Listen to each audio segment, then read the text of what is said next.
Guys, welcome to our own YouTube channel. आज हम करेंगे जो लास्ट टॉपिक था उसी का बचा हुआ पार्ट करेंगे। लास्ट हमने टॉपिक किया था यूनिफॉर्म कन्वर्जेंस एंड इंटीग्रेशन। मैंने कहा था कि इससे रिलेटेड एग्जांपल्स कराऊंगी। इसमें कुछ एक कन्वर्स कह लो या फिर एक कंडीशन कह लो कि उससे रिलेटेड एग्जांपल्स हैं, तो वो करेंगे आज। एक सीक्वेंस का करेंगे और एक सीरीज़ का करेंगे। तो देख लेते हैं यूनिफॉर्म कन्वर्जेंस एंड इंटीग्रेशन। तो आई होप आपको लास्ट वीडियो आपने देख ली। अगर नहीं देखी है तो आप टर्म बाय टर्म इंटीग्रेशन वगैरह ये सारी टर्म्स जो भी यूज़ होंगी इसमें, तो वो सारी आप देख सकते हैं। इससे पहले वाला जो 7th पार्ट है रियल एनालिसिस का, वो आप देख लीजिए। देन ये आपको क्लियर हो जाएगा कि एग्जाम्पल्स किससे रिलेटेड है। वो जो थ्योरम मैंने कराई है उस थ्योरम पे बेस्ड ये एग्जाम्पल्स हैं, ठीक है।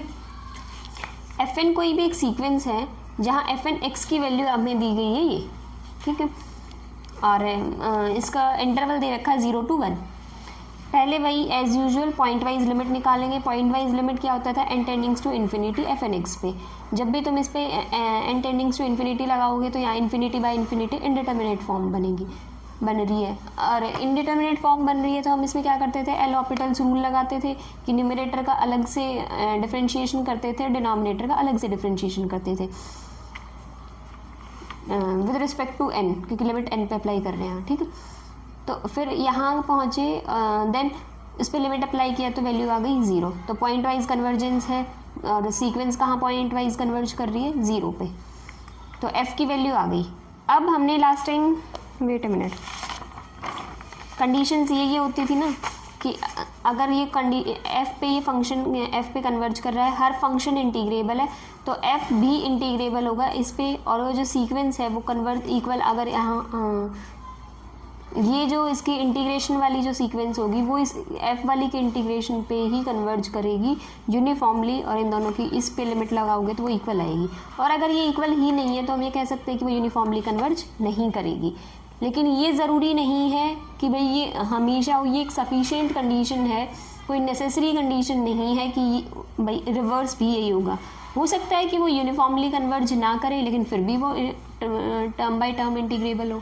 सीरीज़ में जब तुम आगे आओगे तो सीरीज़ में तुम्हें टर्म बाय टर्म अगले एग्जाम्पल्स में पता चलेगी। तो Fn x की वैल्यू निकालते हैं। जब तुम ये सारा करोगे, ठीक है, हम ये दिखा दें अगर कि limit n tending to infinity, अगर तुम 0 to Fn x dx पे जब तुम लगाओगे, अगर वो इक्वल नहीं है तो वो यूनिफॉर्मली कन्वर्ज नहीं करेंगी, और अगर वो इक्वल है तो वो यूनिफॉर्मली कन्वर्ज करेंगी। इसमें यूनिफॉर्मली कन्वर्ज नहीं आएगा, इसमें यूनिफॉर्मली कन्वर्ज नहीं आएगा तो इसमें ये दोनों इक्वल नहीं आएंगे। तो एक बार तुम f पे, जब तुम f की वैल्यू पॉइंट वाइज कन्वर्जेंस वाली से f की वैल्यू निकालो, f की वैल्यू को इंटीग्रेट करो तो वैल्यू आ जाएगी। फिर Fn x की वैल्यू को निकालो। Fn x में वही nx by nx e n x square, तो x square equals to value put करके हमने वैल्यू सारी की सारी ये निकाल ली। लिमिट अप्लाई करोगे तो 1/2 आ जाएगी। यहाँ से जब f पे लिमिट अप्लाई की तो 0 आ रही थी, Fn x पे इंटीग्रेट करके और लिमिट अप्लाई की तो 1/2 आ गई। तो दोनों तो इक्वल नहीं है।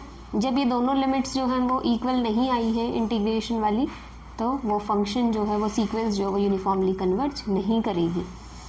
अब एक सीरीज़ के लिए क्वेश्चन ये भी आ जाता है, जो मैंने एग्जांपल ले रखा है ये वाला, कि भाई ये यूनिफॉर्मली कन्वर्ज नहीं करेगी, मतलब टर्म बाय टर्म इंटीग्रेशन तो होगा इसका, लेकिन ये यूनिफॉर्मली कन्वर्ज नहीं करेगी। लेकिन क्वेश्चन जो है ज़रूरी नहीं है ये तुम्हें आए ये क्वेश्चन आप पहले 2 बार यूज़ कर सकते हो, कर चुके हो। रिस्ट्रास एम टेस्ट में भी बताया था मे बी ये क्वेश्चन, और एक और इससे पहले जब यूनिफॉर्म कन्वर्जेंस के एग्जांपल्स कराए थे, बहुत सारे 6-7 एग्जांपल्स थे, उसमें भी था। इसके फॉर्मेशन ये भी हो सकती है question, give an example to show that uniform convergence of a series of function is not a necessary condition for applicability of term by term integration. कि यूनिफॉर्म कन्वर्ज कर रहा है तो वो कोई नेसेसरी कंडीशन नहीं है टर्म बाय टर्म इंटीग्रेशन होने के लिए, सफिशिएंट है बट नॉट नेसेसरी, ठीक है। तो वो कह रहे हैं कि एक एग्जांपल ये शो करो कि ये कोई ज़रूरी, नॉट ए नेसेसरी कंडीशन नहीं है। तो तुम एक ऐसा एग्जांपल लेके दिखाओगे कि वो टर्म बाय टर्म तो कन्वर्ज करेगी लेकिन वो uniformly term by term integrate तो होगी लेकिन वो यूनिफॉर्मली कन्वर्ज नहीं करेगी, ठीक है। तो ऐसा एग्जांपल लेके दिखाओ कि जो टर्म बाय टर्म आपकी जो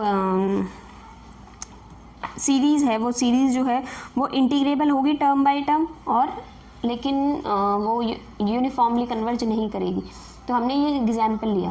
टर्म बाय टर्म कन्वर्जेंस का मैंने पहले भी बोला था, पिछली वाली थ्योरम में लिखा हुआ था कि भाई लिमिट अप्लाई करोगे जब भी तुम n टेंडिंग्स टू इन्फिनिटी, उस सीरीज़ पे जब भी तुम लिमिट अप्लाई करोगे, मान लो SN(x) पार्शियल सम्स का लेके चलते हैं, SN(x) dx इसका इंटीग्रेशन 0 to 1, हाँ 0 to 1 और 0 to 1 इसका जो भी पॉइंट वाइज लिमिट आएगी, f से डिनोट करता है हम हमेशा dx, ठीक है।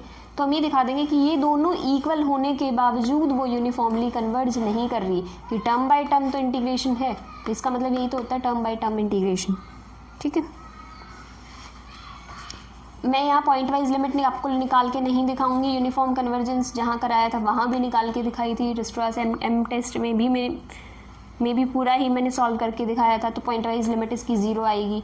SN(x) भी मैं निकाल के नहीं दिखाऊंगी बिल्कुल भी, क्योंकि बहुत सिंपल है, 2 बार करा चुकी हूँ। यूनिफॉर्म कन्वर्जेंस वाली जो है शुरू में एग्जांपल्स, वो अगर आप देख लोगे तो बहुत सारे डाउट्स क्लियर हो जाएंगे आपके कन्वर्जेंस वाले टॉपिक यूनिट जो है ये वाली, क्योंकि उसमें बहुत सारे एग्जांपल्स मोस्टली मैंने करा ही दिए हैं, जो इंपॉर्टेंट एग्जांपल्स देखने को मिलते हैं एग्जाम्स में वो सारे। तो सीरीज़ पॉइंट वाइज कन्वर्ज करेगी इस पर, लेकिन यूनिफॉर्मली कन्वर्ज नहीं करेगी। पॉइंट कौन से 0 पॉइंट पे वो यूनिफॉर्मली कन्वर्ज नहीं करेगी, तो point of non uniform convergence 0 आएगा। SN(x) जो है सम ऑफ पार्शियल सम्स ये आएगा। S1(x) S2(x) मैंने पूरा निकाल के दिखाया है आपको कि प्रॉपरली कैसे करना है आपको। तो SN(x) की वैल्यू ये है, ठीक है। तो हमने ये तो दिखा दिया कि वो यूनिफॉर्मली कन्वर्ज नहीं कर रही। अब ये और दिखाना बाकी है, क्योंकि यही तो दिखाना कि वो नेसेसरी कंडीशन नहीं है, एक सफिशिएंट कंडीशन है, नेसेसरी नहीं है। मतलब टर्म बाय टर्म इंटीग्रेट हो फिर भी क्वेश्चन सीरीज़ जो है वो ऐसी हो सकती है कि वो यूनिफॉर्मली कन्वर्ज ना करे, ठीक है। पॉइंट वाइज लिमिट जो भी आई है fx, उस पर लिमिट अप्लाई करोगे 0 to 1, सॉरी इंटीग्रेट करोगे अप टू 0 to 1, वैल्यू आ गई 0। SN(x) पे जब तुम करोगे SN(x) की वैल्यू पुट करोगे, फिर t dt करके कर लेना, log t बनेगा, ठीक है। वैल्यू पुट करके इसको t मान के जो करते थे ये dt बन जाएगा ऊपर वाला। तो log 1 + nx², value limit put कर रखी है 1 upper limit minus lower limit, जब तुम करोगे तो ये वैल्यू आ गई, log 1 = 0। यहाँ तक समझ आया। अब जब तुम इसमें लिमिट अप्लाई करोगे तो इन्फिनिटी बाई इन्फिनिटी फॉर्म बनेगी।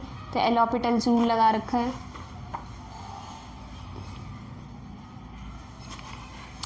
आंसर आ गया 1/2n, n tending to infinity जब तुम लगाओगे तो 0।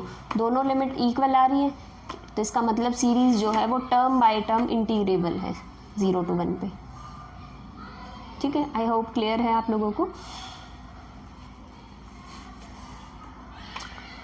देन आते हैं, एक नोट है सिर्फ इसी से रिलेटेड, ऊपर जो एग्जाम्पल दे रखा है, इस एग्जाम्पल से हम ये कंक्लूजन निकाल सकते हैं कि किसी भी सीक्वेंस या सीरीज की यूनिफॉर्म कन्वर्जेंस एक सफिशिएंट कंडीशन है, but not a necessary condition for the limit function और सम फंक्शन।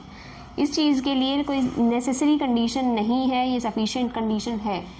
एग्जाम्पल पूछ लेते हैं ऐसे कि प्रूव करो कि ये सिर्फ एक सफिशिएंट कंडीशन है, not a necessary condition. Necessary condition नहीं है, ये चीज़ प्रूव करनी है तो एक काउंटर एग्जाम्पल दे देते हैं, और एग्जाम्पल मैंने अभी आपको ऊपर दे दिया है।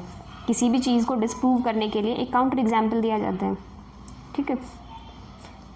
तो फिर अभी इसका मतलब क्या है कि अगर कोई सीक्वेंस है FN, डिफाइन किस पे है, AB पे, वो इंटीग्रेबल फंक्शंस की सीक्वेंस है जो कि F पे कन्वर्ज कर रहे हैं, तो या तो F जो है वो नॉन इंटीग्रेबल हो जाए, या फिर उनकी लिमिट जो है वो इक्वल ना हो, तो कन्वर्जेंस कभी भी यूनिफॉर्म नहीं हो सकता, ठीक है। अगर ये इक्वल नहीं है तो कन्वर्जेंस कभी यूनिफॉर्म नहीं होगा।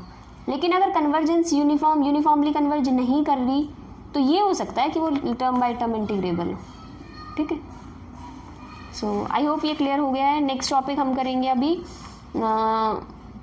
यूनिफॉर्म कन्वर्जेंस एंड डिफरेंशिएशन, और साथ साथ टोपोलॉजी भी चल रही है। अभी नेक्स्ट वीडियो पहले टोपो की करेंगे, देन इसकी करेंगे डिफरेंशिएशन वाली। तो आज के लिए इतना ही रखते हैं। फिर एक रिस्ट्रास अप्रॉक्सीमेशन मोस्ट इंपॉर्टेंट थ्योरम है, बहुत बार रिपीट होती है, वो करेंगे उसके बाद।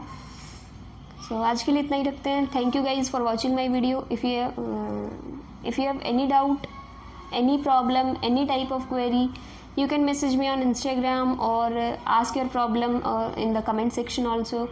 I will share my Instagram ID or the UPI ID in the description box. Thank you guys.